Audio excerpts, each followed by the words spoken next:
Selamat pagi pemirsa. Pernyataan Menteri Perhubungan Budi Karya Sumadi yang menyebut tidak ada larangan mudik di tengah upaya keras menekan penyebaran COVID-19 perlu disikapi lebih dalam lagi.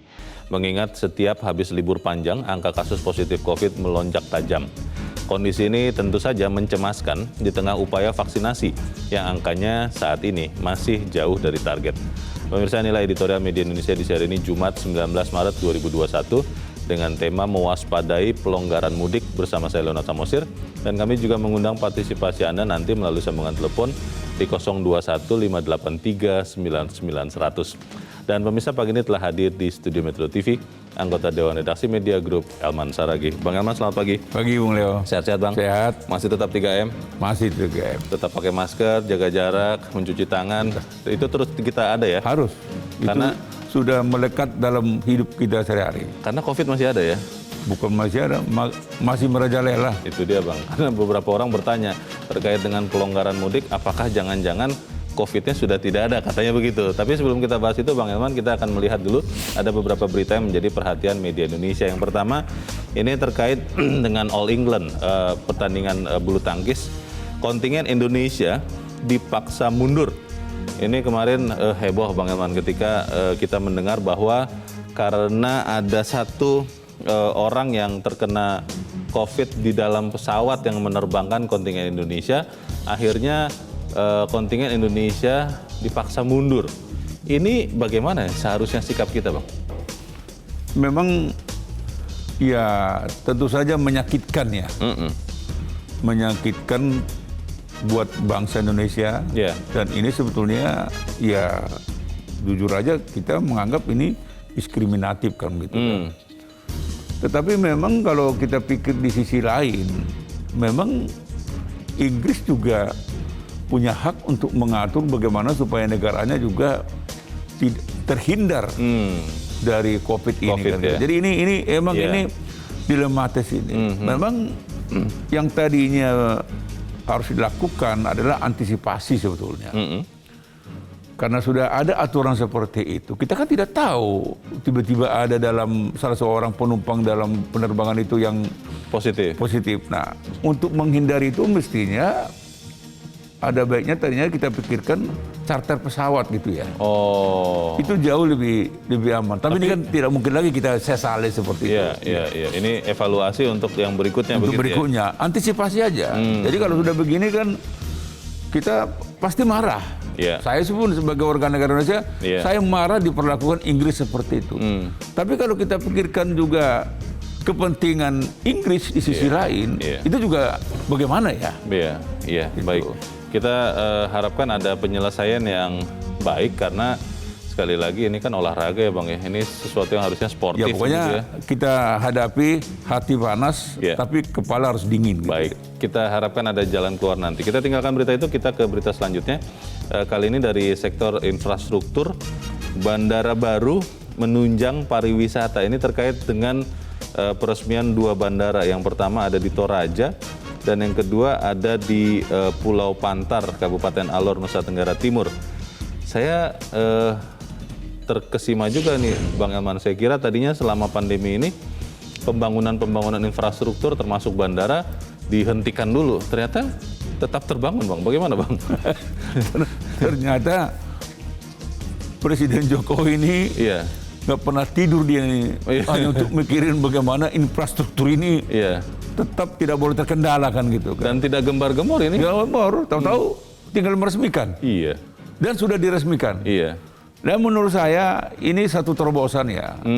Karena bagaimanapun kita tahu Toraja itu kan tujuan wisata dunia kan. Betul. Karena di sana hampir setiap tahun kan ada atraksi budaya kan.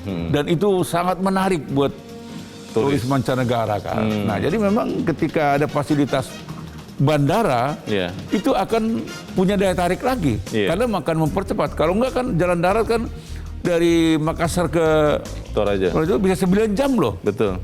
Dan melelahkan.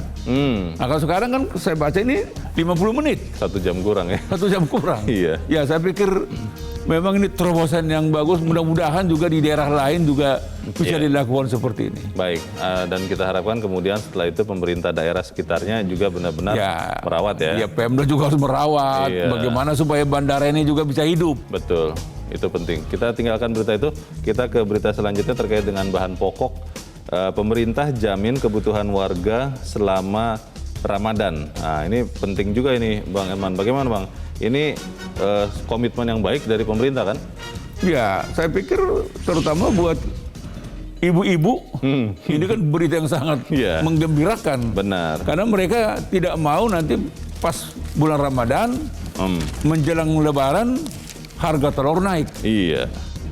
Terus daging sapi langka. Iya. Harga cabai naik kan gitu. Nah, betul. Tapi sebetulnya berita ini buat pembaca bukan berita baru karena ketika Menteri Perdagangan di era yang lalu itu Pak Enggar hampir bisa dikatakan tidak pernah ada masalah harga-harga dan ketersediaan dalam setiap Ramadan. Termasuk Ramadan dan Lebaran ya. Ramadan, Lebaran selalu tersedia dan harga terjangkau dan tidak meroket. Bagaimana caranya? Saya nggak tahu bagaimana dulu Pak Enggar bisa melakukan itu. Kalau dulu bisa, mestinya sekarang. Oke. Dan itu saya mengatakan berita ini bukan berita baru, karena kita juga sukses juga di Lebaran Ramadan yang lalu juga. Baik. Gitu. Tinggal kemudian ya mungkin bisa ditiru saja caranya seperti apa. Kita tinggalkan berita itu, Bang Eman dan pemirsa. Kita ke editorial diberi judul hari ini mewaspadai pelonggaran mudik. Nah, ini pertanyaan besar juga, Bang Elman. Apakah karena mungkin sudah memikirkan faktor sudah setahun tidak mudik, lalu juga untuk menggerakkan ekonomi, kemudian ada sinyalemen bahwa mudik tahun ini tidak dilarang. Bagaimana, Bang?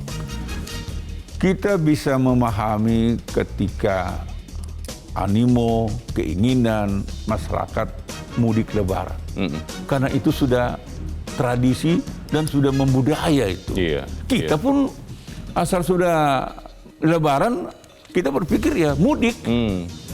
Tetapi saya harus kita harus ingatkan pada hari-hari sekarang ini, saat sekarang ini kita dihadapkan kepada apakah kita membela mudiknya atau kita menghindar dari maut. Ini pilihan yang sulit. Karena COVID masih ada. COVID bukan masih ada, masih merajalela. Jadi kita sudah lebih dari setahun lelah berjaga, menghindar, berperang melawan COVID. Nah, tiba-tiba hanya untuk mudik Lebaran kita longgarkan. Dan biasanya habis liburan, habis Lebaran, angka COVID naik. Baik. Masalahnya katanya sekarang kita bisa mudik karena sudah vaksin, Bang. Tapi itu akan kita bahas, Bang Eman. Misalnya inilah editorial Media News untuk hari ini, Jumat 19 Maret 2021, mewaspadai pelonggaran mudik.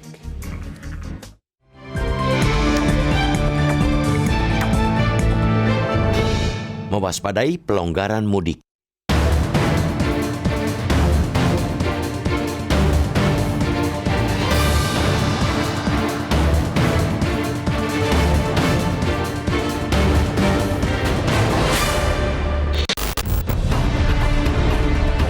Perjuangan panjang dan melelahkan menghadapi pandemi COVID-19 belum juga menunjukkan situasi akan berakhir.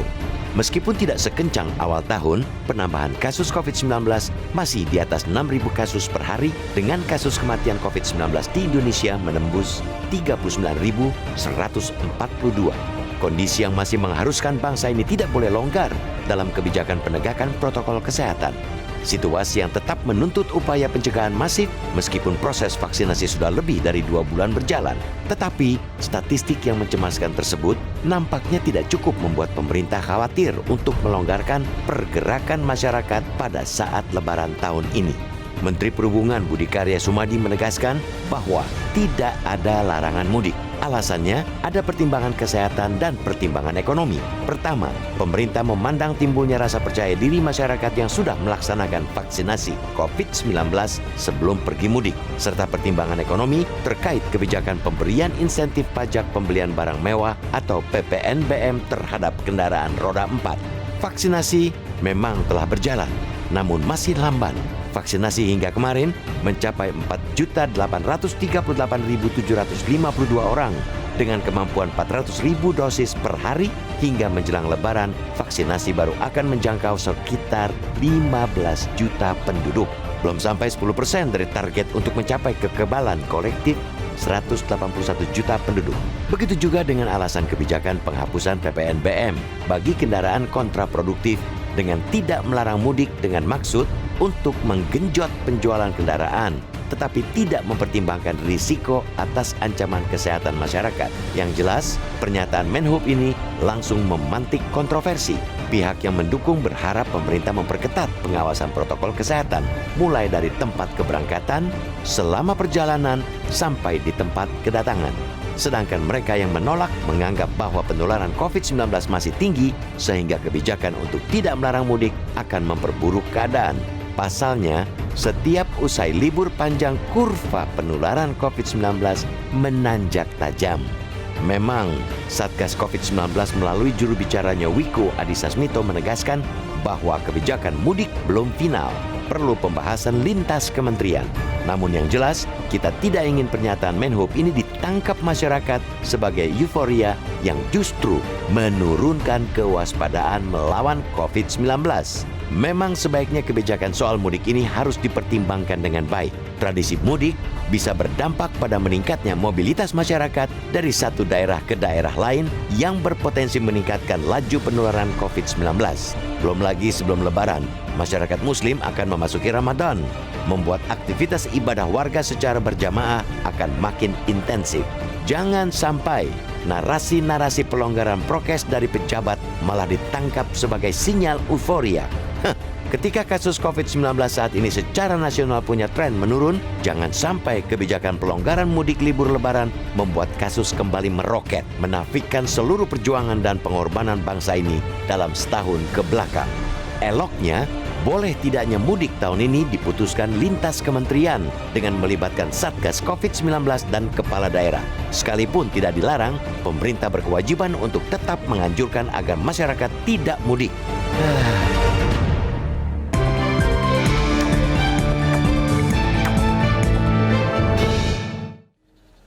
Anda bisa ikut menyatakan pendapat Anda di nomor telepon 021-583-99-100 selepas jeda. Pemirsa, untuk saat ini tetaplah bersama kami.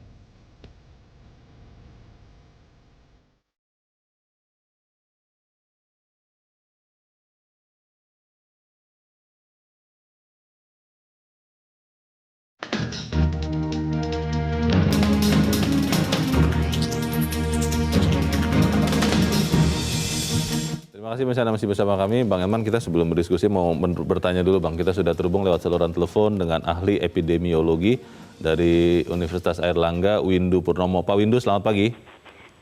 Selamat pagi. Ya, Pak Windu, kita tahu bahwa Menteri Perhubungan sudah mengindikasikan mudik boleh, tapi belum putus secara jelas nih. Nah pertanyaannya, kalau ternyata nanti pemerintah memutuskan mudik Lebaran tahun ini boleh, kira-kira apa dampaknya kepada penyebaran COVID di Indonesia, Pak Windu? Ya, kita kan punya pengalaman ya sudah berkali-kali bahwa setiap ada peristiwa pergerakan manusia yang cukup masif ya, itu pasti akan terjadi pelonjakan kasus positif. Ya, itu selalu itu. Dan pelonjakannya itu tidak main-main ya, antara 40% sampai 100% lebih. Bisa 2 kali lipat ya, jadi 2 minggu, 10 hari sampai 2 minggu, 3 minggu ya. Maksimum biasanya efeknya itu maksimum sampai 3 minggu. Setelah pergerakan masif itu, kenaikannya segitu besar ya. Dan itu selalu terjadi. Jadi artinya kita harus belajar dari pengalaman itu. Karena kita saat ini masih dalam kondisi high incidence ya. Jadi positivity rate kita itu masih di atas 10%. Nah, itu sungguh berisiko. Itu Mas. Oke, Pak Windu. Tapi itu kan pertanyaannya gini Pak, sekian libur panjang yang lalu itu kan belum ada yang divaksin Pak. Ini kan sekarang masyarakat sudah mulai divaksin. Itu tidak membantu Pak untuk menghambat melonjaknya kasus COVID Pak? Ya gini, vaksinasi ini kan di Indonesia memang sudah dilakukan ya. Tetapi kan kita tahu sendiri cukup lamban ya. Artinya satu hari itu hanya 100.000 dari 100.000 dosis yang dimasukkan, padahal target kita yang 1 tahun bisa selesai itu kan berarti membutuhkan satu hari 1 juta dosis. Jadi kita 1/10 dari yang seharusnya, ya. Dan sampai hari ini baru terima saya data. Sampai hari ini yang sudah mendapatkan kekebalan protektif, ya. Jadi protektif kan dua kali dosis, ya.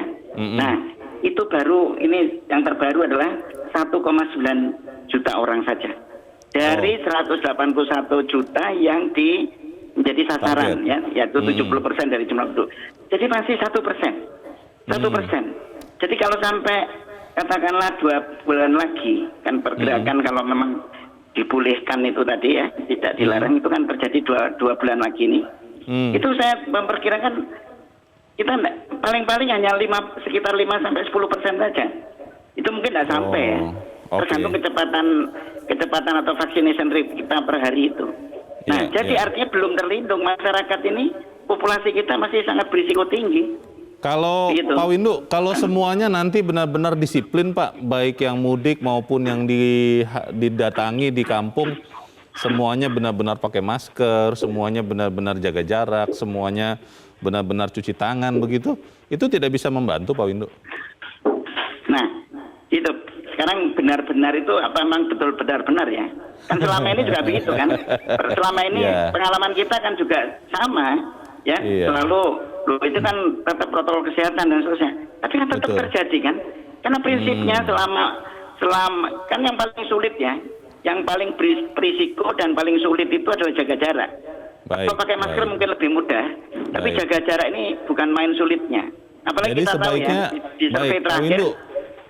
Sebaiknya menurut Anda apa, Pak, untuk kebijakan mudik tahun ini, Lebaran ini?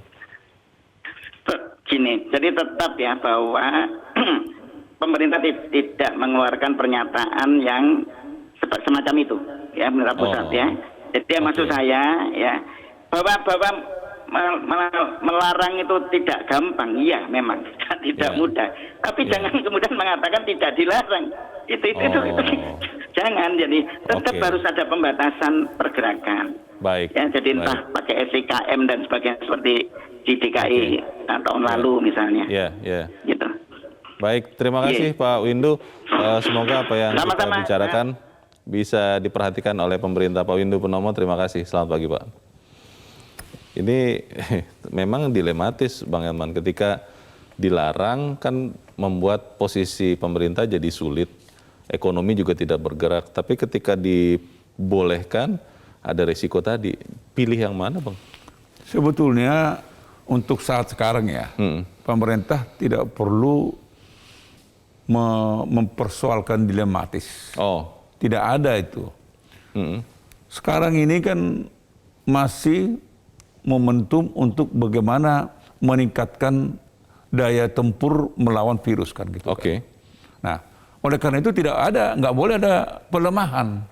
Nah, ketika muncul pernyataan tidak melarang, ini sama dengan melemahkan daya tempur melawan virus ini. Dan misalnya saya setuju dengan Pak Windu tadi itu, memang melarang mungkin tidak mudah. Tetapi paling tidak pemerintah tidak mengeluarkan pernyataan tidak melarang. Malah harapan kita pemerintah tetap menghimbau sebaiknya tidak mudik. Karena kalau mudik taruhannya nyawa. Taruhan nyawa buat yang mudik, taruhan nyawa juga buat orang tua atau siapa yang ditemui di kampung. Jadi ini kalau tadi kan Bung Leo kan seandainya. Seandainya semua pakai masker, seandainya semua jaga jarak, seandainya semua cuci tangan. Itu kan seandainya. Seandainya itu kan masih di awang-awang.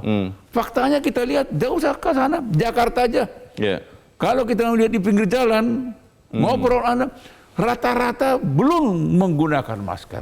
Jadi saya sangat tidak setuju kalau misalnya Bung Leo atau masyarakat lain berpandangan seperti Bung Leo.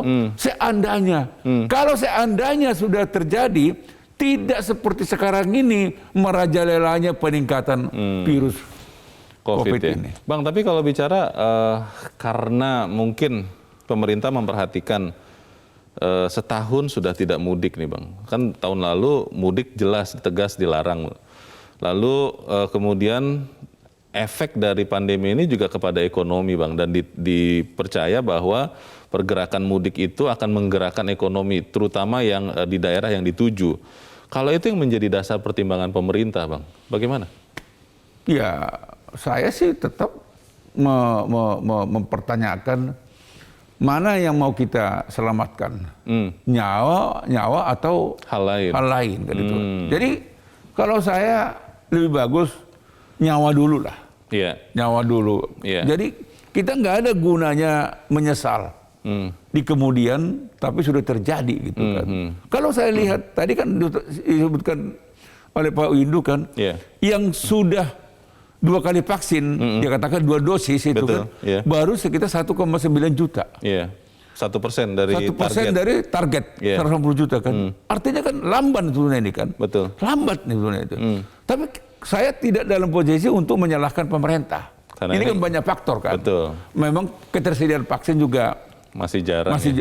Masih tidak mudah kan gitu kan. Oleh karena itu, karena lambatnya ini, maka kita harus siasati lagi dengan protokol kesehatan yang harus lebih ditingkatkan. Jadi artinya makanya ketika ada pernyataan seperti itu, menurut saya akan memperlemah. Baik, kita harus jeda dahulu Bang Elman karena kita harus ikuti headline news pukul 8 waktu Indonesia Barat. Tetaplah bersama kami.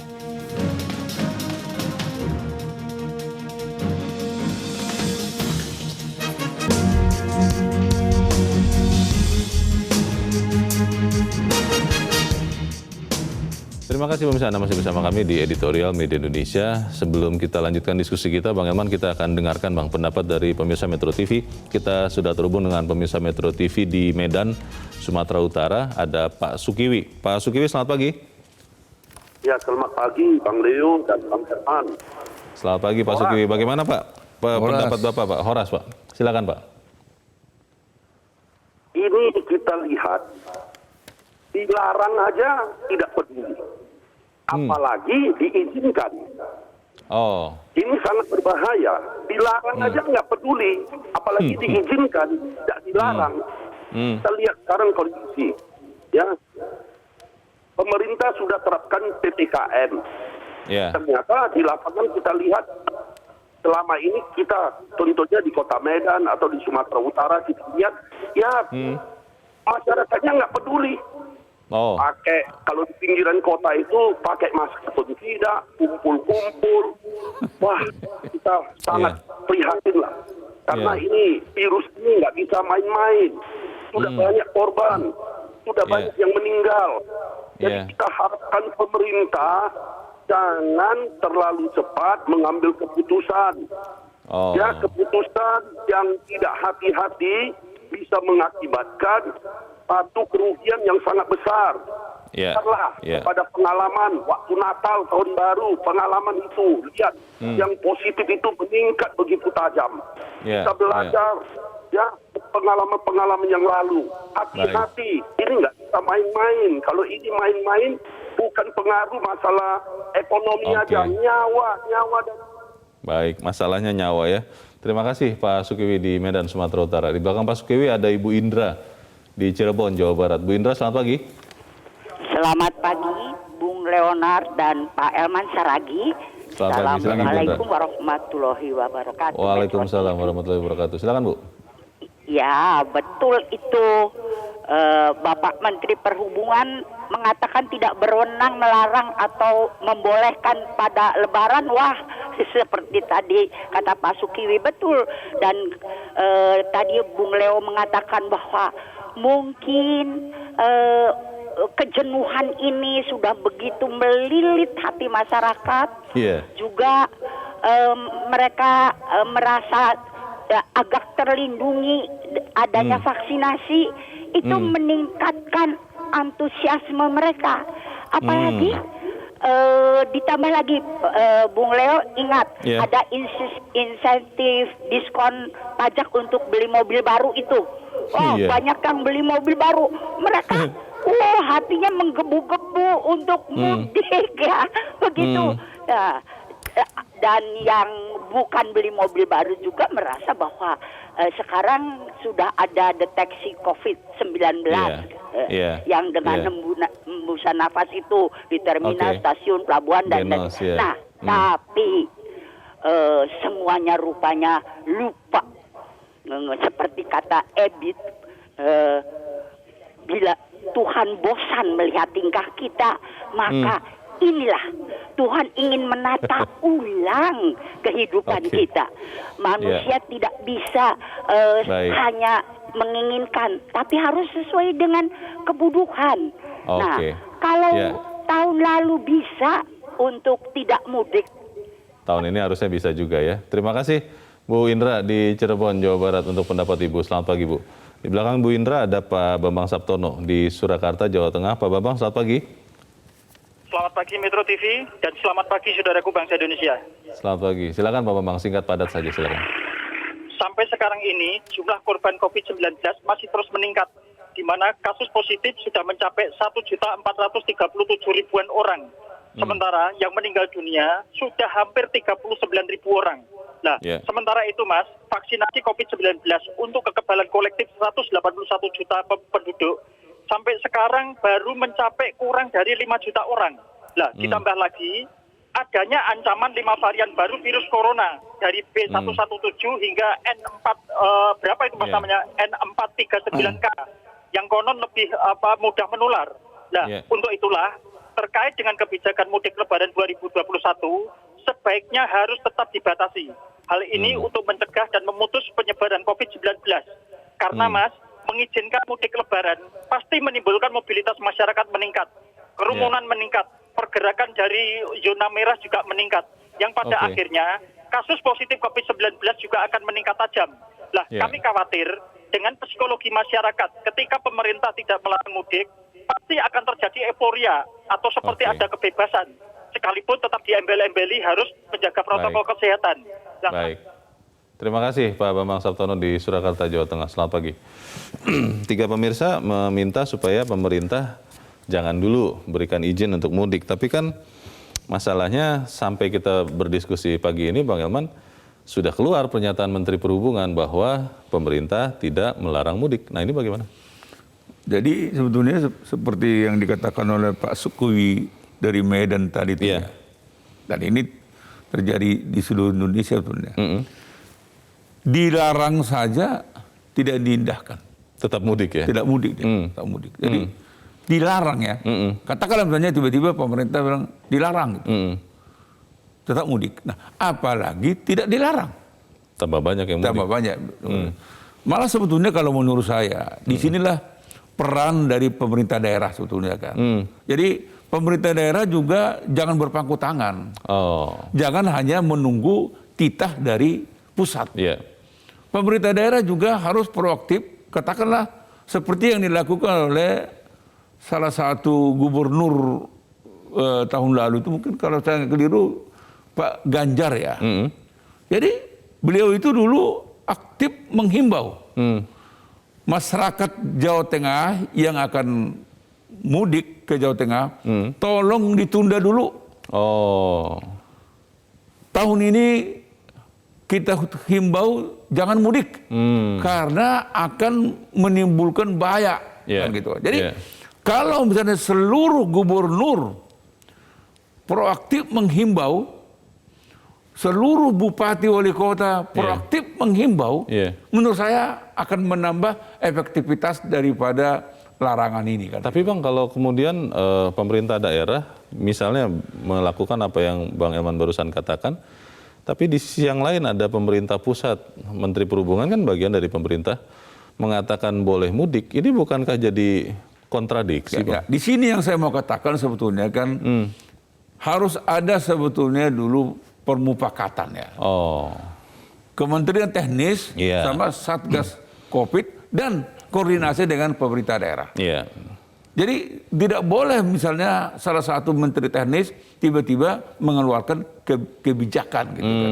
Jadi harus dikoordinasikan. Dirembukan dulu. Dirembukan dulu. Kalau misalnya saya tidak melarang, apa akibatnya? Ini kan akan menambah beban Satgas Covid. Betul. Akan menambah beban gubernur, pemerintah daerah kan gitu kan. Jadi dan terakhir yang korban siapa? Ya rakyat. Iya. Jadi saya mau katakan ya, sekarang ini kan belum waktunya kita bersantai-santai. Malah justru sekarang ini meningkatkan kewaspadaan. Ini kita nggak tahu nih, di samping kita ini sedang mengintai ini virus ini. Kita kan nggak tahu. Karena tidak terlihat ya. Itu sebabnya memang protokol kesehatan, masker, jarak, cuci tangan harus terus. Nah, ketika ini kita dengung-dengungkan, kita wacanakan, tiba-tiba tidak dilarang mudik. Nah, ini menurut saya kurang bijak sebetulnya. Saya tidak mau menyalahkan Menteri Perhubungan, tapi tidak bijak. Mohonlah, coba dikoordinasikan dengan dengan misalnya katakanlah Satgas, dengan pemerintah daerah. Gitu. Bang, tapi ini kan sudah terlanjur lah katakan, sudah ada keluar pernyataan dari Menteri Perhubungan, pemerintah tidak melarang mudik. Kemudian apa Bang yang bisa kemudian memastikan supaya masyarakat juga untuk tahun ini kembali menahan dulu untuk kemaslahatan yang lebih besar untuk nyawa baik dirinya maupun orang tua atau orang yang akan dikunjungi di kampung. Apa Bang yang harus dilakukan sekarang? Saya sih berharap, kita ini kan kadang-kadang selalu katakan minta presiden kan gitu kan. Saya tidak mau hal-hal seperti ini dibeberkan lagi kepada presiden. Saya misalnya berharap Satgas Covid pusat membuat pernyataan bahwa keadaan masih genting. Kalau kita melonggarkan mudik Lebaran tahun ini, bahayanya begini. Tadi kan juga misalnya Pak tadi yang dari Surabaya, Pak Windu ya. Nah, dia katakan setiap kali ada kerumunan, katakanlah liburan, peningkatannya 40 sampai 100%. Iya. Jadi ini bahaya ini. Iya, datanya jelas ya menunjukkan itu ya. Ini bukan cerita, bukan dongeng, fakta kok. Kan kita lihat angka-angka yang muncul tiap hari kita lihat, yang meninggal bertambah terus. Iya. Walaupun yang terpapar bertambah. Karena ada juga pendapat mengatakan Bang, kan sekarang angka harian itu sudah tinggal sekitar 6 ribuan. Kita tadinya kan terbiasa dengan puluhan ribu, belasan ribu. Nah ini kan berarti tren penyebaran kasus sudah turun. Lalu di saat bersamaan tadi walaupun sudah diperjelas juga oleh Pak Windu, sudah mulai ada vaksin dan itu memunculkan kepercayaan diri bahwa sekarang ini sudah aman. Nah ini bagaimana Bang? Artinya gini dia Bung Leo, kan ketika ada penurunan ya, atau mengarah ke landai gitu ya, tapi kan tidak berarti langsung kita euforia kan. Mungkin kenapa itu turun? Karena kita disiplin. Karena tidak ada yang katakanlah misalnya mudik apa kan itu. Mobilitas benar-benar dibatasi ya. Dibatasi kan gitu kan. Kita bisa lihat kok. Kalau sudah hari Minggu, saya lihat jalan tol yang turun dari puncak sana. Waduh. Sekarang sudah ramai ya? Waduh. Ini kayak nggak takut mati aja nih cuma saya pikir kan. Jadi maksud saya, angka-angka yang Bung Leo katakan tadi itu tidak berarti kita terjemahkan sudah boleh kita berleha-leha. Sudah aman semua. Justru ketika dia ada tren menurun, peningkatan kewaspadaan harus ditingkatkan lagi. Supaya kalau boleh, kalau tadinya landai begini turunnya, kalau boleh tuh sat gitu kan enak kan. Sampai pada waktunya nanti vaksin sukses, kita harapkan terjadi imunitas kelompok, imunitas seluruh Indonesia. Bang, itu baru kita aman. Yang dikhawatirkan begini Bang, kalau sudah keluar pernyataan dari Menteri Perhubungan, mudik tidak dilarang. Lalu katakanlah nanti Satgas mengatakan sebaiknya jangan mudik dulu. Karena memang kondisi masih belum benar-benar aman, masih mengancam. Ini kan membuat jadi seakan-akan kontradiksi di antara beberapa unsur pemerintah. Apakah rakyat bisa serta-merta kemudian mematuhi katakanlah Satgas yang meminta untuk tidak mudik? Karena ini kan sesuatu yang bersifat kultural, juga ada faktor religius di situ Bang. Karena ini kan Lebaran. sebaiknya apakah memang cukup pemerintah saja yang bicara, apakah itu Menteri Perhubungan, apakah Satgas, atau perlu tokoh-tokoh masyarakat atau tokoh-tokoh agama juga, Bang? Ya, begini Bung Leo kan, yang punya otoritas sebetulnya ini kan Satgas kan, dia ngerti kok. Yeah. Tren naik, tren turun itu kan Satgas Covid yang tahu kan. Yeah. Nah, Tetapi saya sih mungkin saya terjemahkan maksudnya Menteri Perhubungan, sekiranya dimungkinkan Menteri Perhubungan sudah siap sarananya kan itu kan. Nah, jadi jadi jangan diterjemahkan apa. Tetapi seperti yang saya katakan Bung Leo tadi, bagus juga kalau tokoh-tokoh masyarakat, para ulama ikut menghimbau. Baik. Jangan mudik. Baik. Masalahnya nanti apakah kemudian rakyat juga bisa mengikuti, termasuk dari yang dikatakan pemirsa, kita akan bahas di bagian berikut. Pemirsa tetap bersama kami, Editorial Media Indonesia segera kembali.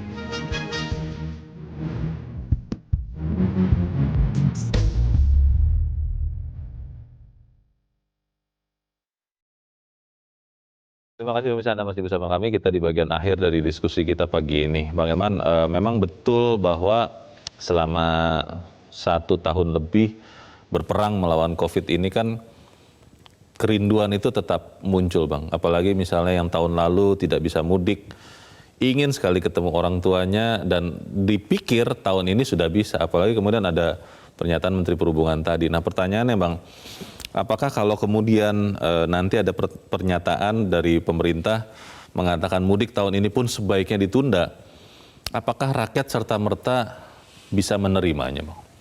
Kalau disampaikan dalam bentuk penjelasan yang sempurna, katakanlah misalnya di situ ada Menteri Perhubungan, ada Satgas Covid, ada Menteri Kesehatan, bersama-sama menjelaskan. Ya, menurut saya sih rakyat juga bisa paham kan untuk demi kebaikan mengoreksi kan. Ya, boleh. Boleh dong. Malah harus. Iya. Justru itu jauh lebih bijak daripada mempertahankan pernyataan yang salah. Betul. Kan akibatnya kan fatal kan. Iya. Oleh karena itu memang kembali kita ingatkan masyarakat, ketika mau mengambil keputusan mau mudik, harus ada membayangkan ternyata kuburan korban COVID itu bertambahnya cepat itu. Iya. Lihatlah dulu kan. Itulah korban COVID. Real, dan itu fakta. Itu nyata ya? Nyata itu. Itu tidak cerita omong kosong. Bukan konspirasi juga? Bukan. Jadi itu bukan buat-buatan. Itu fakta. Artinya apa? Kalau kita lengah, maka akan seperti itu. Amit-amit tabang baik. Mohon maaf. Supaya ini jangan terjadi. Saya tidak mau ada satu rakyat pun korban. Harapan saya ke semua kita ini makin sehat lah. Oleh karena itu, mari kita sama-sama menjunjung tinggi protokol kesehatan ini. Jadi setiap masyarakat harus punya pertahanan diri masing-masing. Jangan tergantung. Jangan dulu dihimbau baru melaksanakan. Jadi tadi saya katakan, tadi Bung Leo di awal selalu mengatakan bagaimana masker tetap, bagaimana cuci tangan tetap, bagaimana jaga jarak tetap. Minimal 3 pokok utama ini kita pegang teguh. Di rumah, di mana. Nah, kalau kita tiba-tiba bermudik ria, saya tidak bisa bayangkan korban nanti orang tua kita yang ada di kampung. Iya, itu bahaya. Mereka akan terpapar. Mereka selama ini menikmati alam yang bebas, tiba-tiba datang kita mengganggu dari kota ini, dan terpapar dan celaka. Bisa fatal ya? Fatal, aduh. Padahal tidak ada yang berniat sama sekali, termasuk anak-anak yang mudik ini. Pastilah, yang mau mudik ini kan akan membawa berita gembira, mau bersilaturahmi, dan orang tua pun sebetulnya sudah menanti kedatangan kita. Betul. Maka itu saya mohon orang tua kita yang ada di desa, di kampung, doakanlah anak-anakmu yang ada di perantauan ini tetap sehat, dan kalau rindu, kan sekarang kan dipermudah dengan teknologi. Ada video call, bisa, ada by phone. Tapi kalau yang diharapkan bantuan dananya Bang, kan biasanya mudik itu juga bawa dana ke kampung begitu. Nah itu bagaimana itu Bang? kirim aja. Udah bisa ya? Kirim pakai wesel, kirim pakai transfer. Pakai semua uang elektronik bisa, sudah bisa ya? Atau kalau Leo ada sukses di perantauan, foto aja mobilnya. Mami, papi, Ini sudah ada ini nih. mobil baru nih. Rumah kita ini. Oke. Bila perlu seluruh intan Perhiasan. berlian digini-gini kan. Ini mami, papi. Oke, Gitu. baik. Kita harapkan semua yang kita lakukan ini bisa diterima karena sekali lagi untuk menjaga keselamatan kita bersama. Begitu ya Bang ya? Bang Elman Saragih, terima kasih sudah di tempat ini Bang. Selamat pagi. Pemirsa, upaya keras tidak kenal lelah dalam 1 tahun terakhir mengatasi pandemi harus jadi dasar pengambilan keputusan terkait kegiatan masyarakat agar tidak jadi sia-sia. Terkait mudik tahun ini, lebih elok diputuskan lintas kementerian dengan melibatkan Satgas COVID-19 dan kepala daerah. Sekalipun mudik tidak dilarang, pemerintah wajib tetap menganjurkan agar masyarakat tidak melakukannya demi Indonesia bebas dari COVID-19. Saya Leonard Samosir, terima kasih Anda sudah menyaksikan. Selamat pagi.